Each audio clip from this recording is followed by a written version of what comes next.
The Taliban regime is coming to an end. Is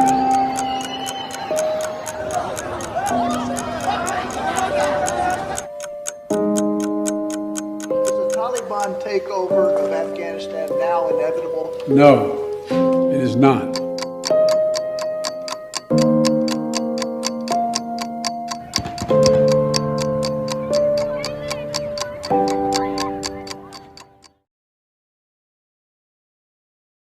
recently Taliban ने पूरे अफगानिस्तान पे अपना कब्जा जमा लिया है और वो बहुत जल्द वहां पे अपनी एक सरकार भी बनाने वाले हैं। पर ये पहली बार नहीं है कि अफगानिस्तान में तालिबान अपनी सरकार बनाने जा रहा है। ये एक बार पहले भी हो चुका है। साल 1947 से साल 1991 ये वो दौर था जब यूएसए और सोवियत यूनियन के बीच कोल्ड वॉर चल रही थी।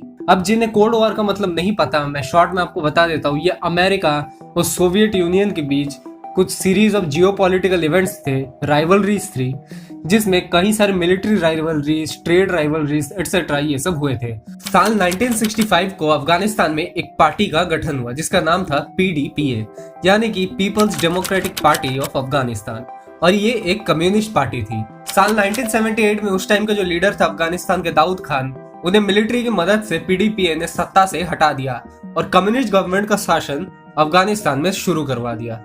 और इस गवर्नमेंट के पहले हेड ऑफ द स्टेट बने नूर मोहम्मद ताराकी।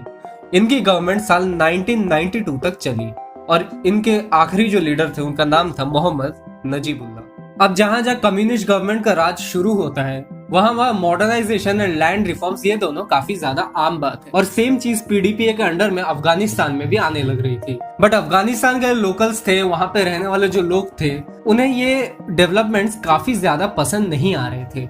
ऐसे दोस्तों वो ज्यादातर इस्लामिक लॉ में बिलीव करते थे और ये जो कम्युनिस्ट गवर्नमेंट्स के आइडियोलॉजीज थे वो इनके आइडियोलॉजीज के साथ बिल्कुल भी मैच नहीं कर रही थी और यहीं पे एक दिक्कत खड़ी हो जा रही थी। ऐसे दोस्तों जब गवर्नमेंट के आइडियोलॉजीज लोकल लोगों के आइडियोलॉजीज से मैच नहीं करते हैं तो वहां एक दरार बननी शुरू हो जाती है और वही सेम चीज अफगानिस्तान में भी शुरू होने लग रही थी। अब समय के साथ साथ पीडीपीए गवर्नमेंट के अगेंस्ट में अफगानिस्तान में कई सारे छोटे छोटे मिलिटेंट ग्रुप्स बनने लगे। पीडीपीए गवर्नमेंट के अंडर में जो अफगानिस्तान की आर्मी थी उनके साथ रेगुलर इन मिलिटेंट ग्रुप्स के क्लैशेस शुरू। इन मिलिटेंट ग्रुप्स के बीच में एक मिलिटेंट ग्रुप था जिसका नाम था मुजाहिदीन, और अफगान आर्मी की सबसे ज्यादा क्लैशेस जो है वो भी उस टाइम पे मुजाहिदीन के साथ ही होती थी। आपको याद होगा मैंने वीडियो की शुरुआत में आपको बताया था कि इस दौरान कोल्ड वॉर चल रही थी अमेरिका और सोवियत यूनियन की भी। अब दोस्तों सोवियत यूनियन का अफगानिस्तान के ऊपर पहले से ही एक नजर था कि अगर वो अफगानिस्तान को इन्वेड करके अगर उस पर कब्जा कर लेते हैं तो एशियन रीजन में उन्हें काफी ज्यादा कंट्रोल मिल जाएगा और वो एशियन रीजन में अमेरिका के ऊपर एक अपना डोमिनेंस भी बना सकते थे। साथ ही में अफगानिस्तान के साथ सोवियत यूनियन का पहले से ही एक फ्रेंडशिप ट्रीटी भी मौजूद था जिसके तहत सोवियत यूनियन धीरे धीरे अपने एडवाइजर्स को अफगानिस्तान भेजने लगे और फाइनली 24 दिसंबर 1979 को सोवियत यूनियन ने अफगानिस्तान में अपना इन्वेजन शुरू कर दिया। हजारों की तादाद में सोवियत मिलिट्री ट्रूप्स को काबुल भेजा गया। साथ ही अफगानिस्तान के नॉर्दर्न बॉर्डर्स से सोवियत मिलिट्री ट्रूप्स एंटर होने लगे अफगानिस्तान में। इसके कुछ ही वक्त बाद यूनाइटेड नेशंस ने, अमेरिका ने और कई और देशों ने इस चीज की कड़ी निंदा की। बट यहाँ सोवियत यूनियन ने किसी की एक न सुनी और भारी तादाद में, हजारों की तादाद में अपनी मिलिट्री ट्रूप्स को वो अफगानिस्तान में कंटिन्यूअसली डिप्लॉय करते रहे। अब मुजाहिदीन और बाकी मिलिटेंट ग्रुप्स ऑलरेडी पीडीपीए सरकार के अंडर में अफगान आर्मी से लड़ रहे थे, बट अब उन्हें सोवियत यूनियन की मिलिट्री के साथ भी युद्ध करना था दोस्तों। तो इस वजह से उनका गुस्सा और ज्यादा बढ़ गया।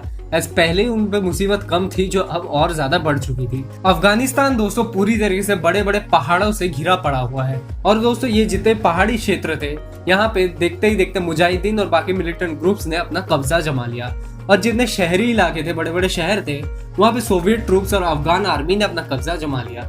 ये मिलिटेंट ग्रुप्स गेरिला वारफेयर का जो टेक्निक है उसे फॉलो करते थे जिस वजह से पहाड़ी क्षेत्रों पे सोवियत ट्रूप्स बार बार हारती जा रही थी। अब यहाँ आता है सबसे बड़ा ट्विस्ट। अमेरिका जो थी उसे अब डर था कि अगर सोवियत यूनियन अफगानिस्तान में ऐसे ही अपना कब्जा जमाता रहा और एशियन रीजन को अपने कंट्रोल में लेता रहा तो कोल्ड वॉर में अमेरिका की एक बहुत बुरी तरीके से हार निश्चित थी। उस दौर में अमेरिका के जो प्रेसिडेंट थे रोनाल्ड रेगन, उन्होंने मुजाहिदीन फाइटर्स को व्हाइट हाउस में इनवाइट किया दोस्तों बातचीत करने के लिए। ये अमेरिका ने अपने ही पैर पे वहां पे कुल्हाड़ी मारनी शुरू कर दी थी। उन्होंने डिसाइड किया कि वो अब मुजाहिदीन और बाकी मिलिटेंट ग्रुप्स को हथियार सप्लाई करेंगे, फाइनेंशियल हेल्प देंगे सोवियत ट्रूप्स के खिलाफ लड़ने के लिए, और उन्होंने ऐसा किया भी। इस ऑपरेशन का नाम था ऑपरेशन साइक्लोन और इसमें सिर्फ अमेरिका ही शामिल नहीं था, इसमें ब्रिटेन की इंटेलिजेंस एजेंसी MI6 भी शामिल थी दोस्तों।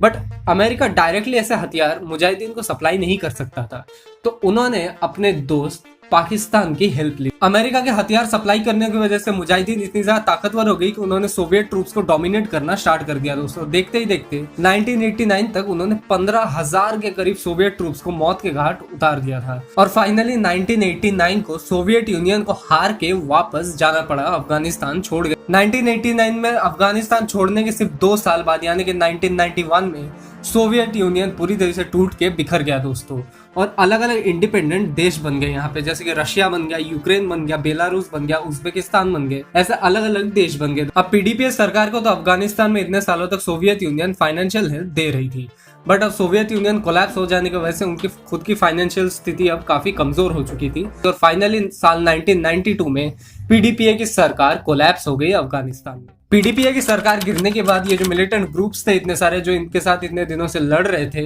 अब उनमें आपस में एक लड़ाई शुरू हो गई कि किसे गद्दी पे बैठना चाहिए सरकार की दोस्तों। साल 1994 के सितंबर महीने को अफगानिस्तान के शहर कंधार में मुल्ला मोहम्मद ओमर के द्वारा एक ग्रुप शुरू किया गया जिसमें शुरुआती दौर में 50 स्टूडेंट शामिल हुए। साथ ही कुछ समय बाद इसमें पाकिस्तान और अफगानिस्तान के बड़े बड़े मदरसों से और बाकी ट्रेडिशनल इस्लामिक स्कूल से और भी स्टूडेंट्स जुड़ने लगे दोस्तों और धीरे धीरे देखते ही देखते इस ग्रुप की जो संख्या थी वो 15,000 तक पहुंच गई थी। इस ग्रुप का नाम रखा गया था तालिबान।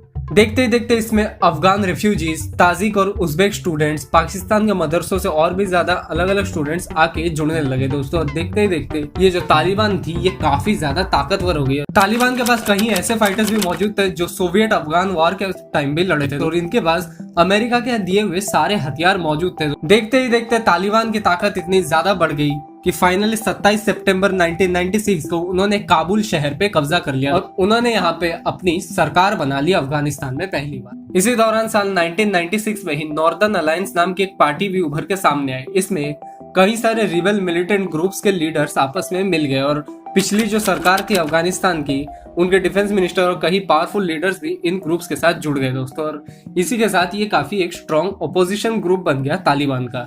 बट साल 2001 में एक बहुत बड़ा ट्विस्ट आया अफगानिस्तान के इतिहास में।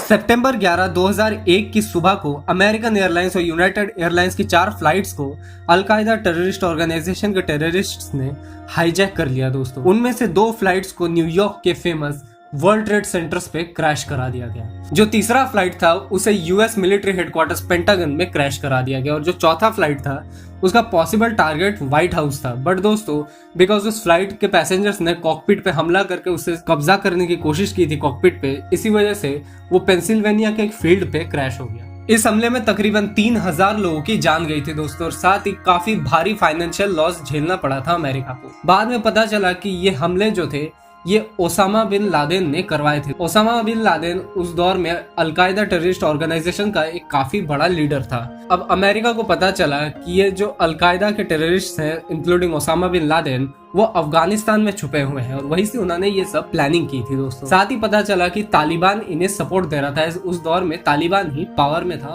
फाइनली इन हमलों के कुछ ही वक्त बाद जॉर्ज डब्ल्यू बुश जो उस दौर में अमेरिका के प्रेसिडेंट थे उन्होंने वार ऑन टेरर डिक्लेयर कर दिया। अक्टूबर 7, 2001 को अमेरिका, ब्रिटेन, उनके अलाइड फोर्सेस और नेटो फोर्सेस ने अफगानिस्तान में अपना इन्वेजन शुरू कर दिया दोस्तों। और वहां पे जो नॉर्दर्न अलायंस थी जिसका गठन 1996 में हुआ था उन्होंने अमेरिका को पूरी तरीके से इसमें सपोर्ट दिखाया। 2001 में अमेरिका के इन्वेजन के बाद तालिबान की जो सरकार थी वो गिर गई और एक इंटरिम गवर्नमेंट की स्थापना हो गई अफगानिस्तान। और अमेरिका और इन टेररिस्ट ऑर्गेनाइजेशंस के बीच में ये जो युद्ध है ये 20 सालों तक चला दोस्तों। 2011 में फाइनली अमेरिकन नेवी सील्स ने पाकिस्तान के शहर एबोटाबाद में 2001 के अटैक्स के मास्टरमाइंड ओसामा बिन लादेन को मार गिराया दोस्तों। We went to Afghanistan almost 20 years ago with clear goals.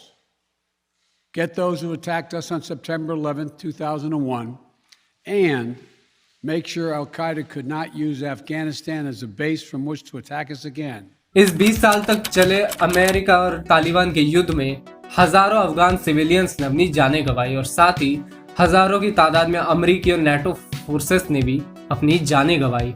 और अफसोस अब वापस से जो तालिबान यहाँ पे कब्जा कर रहा है, वापस से यहाँ पे अपनी सरकार बना रहा है, ये काफ़ी ज़्यादा दुखदाई चीज़ है। इतने सोल्जर्स, इतने सिविलियंस की जो सेक्रीफाइस थी, शायद अब वो धीरे धीरे एक तरह से वेस्ट होती नजर आ रही है दोस्तों। वेल, अब अफगानिस्तान में प्रेजेंटली क्या हो रहा है इसके बारे में आप लोगों को तो काफ़ी हद तक नॉलेज होगी, न्यूज़ देख के या फिर सोशल मीडिया पे पोस्ट पढ़ के आप सभी को पता चल ही रहा होगा कि क्या सिचुएशन है अफगानिस्तान में। वेल, ये वीडियो तालिबान की हिस्ट्री पे था, अफगानिस्तान की हिस्ट्री पे था, अमेरिका की क्या एंगेजमेंट है उस पे थी दोस्तों।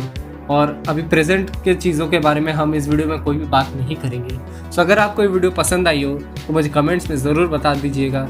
अगर ये वीडियो पसंद आई हो तो चैनल को सब्सक्राइब करना मत भूलना दोस्तों। वीडियो को लाइक कर देना और ज़्यादा से ज़्यादा शेयर भी कर देना। तो चलिए मिलता हूँ मैं आपसे एक नए और इंटरेस्टिंग वीडियो के साथ।